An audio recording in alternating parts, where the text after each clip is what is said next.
1933 தாராபுரத்தில் பிறந்தவர் நாகேஷ். பள்ளிப்படிப்பை அங்கேயே முடித்துவிட்டு நாடகத்தின் மீது இருக்கும் ஆர்வத்தால் சென்னைக்கு வந்தார். சென்னை தியாகராய நகர் மேன்ஷனில் தங்கினார். அங்கிருந்தபடியே நாடகத்தில் நடிப்பதற்கு முயன்றார். படிப்படியாக வாய்ப்புகள் கிடைத்தது. இவருடைய ரூம்மேட்டுகளில் ஒருவர்தான் பாடலாசிரியர் வாலி.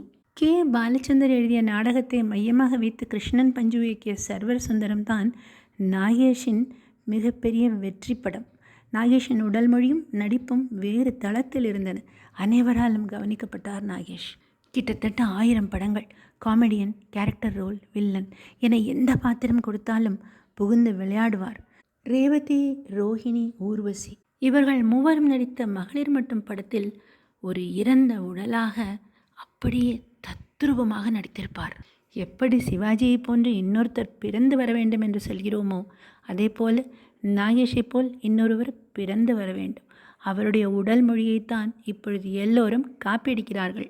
யாரையும் எளிதில் பாராட்ட மாட்டார் பாலச்சந்தர். ஆனால் நாகேஷ் போன்ற ஒரு மகா நடிகனை எங்குமே பார்க்க முடியாது என்று புகழ்ந்திருக்கிறார். இறப்பதற்கு முன் கவிதாலயா கிருஷ்ணன், மோகன், கமல் இவர்கள் மூவரும் சென்று பார்க்க என்னை இனி யார் பார்க்க போகிறாங்க என்று வருத்தத்துடன் நாகேஷ் சொல்ல, கமல் உடனே நாங்கள்லாம் இருப்போம், பார்த்துக்கிறோம் கண்டிப்பா என்று சொல்ல, கமல் யார் ஞாபகம் வச்சுவாங்க நம்மள? கமல் 3 பசங்க 3 பேர் ஞாபகம் வச்சுப்பாங்களா? அப்போதான் நான் கமல் எமோஷனல் கண்கள் பார்த்தேன் சார்.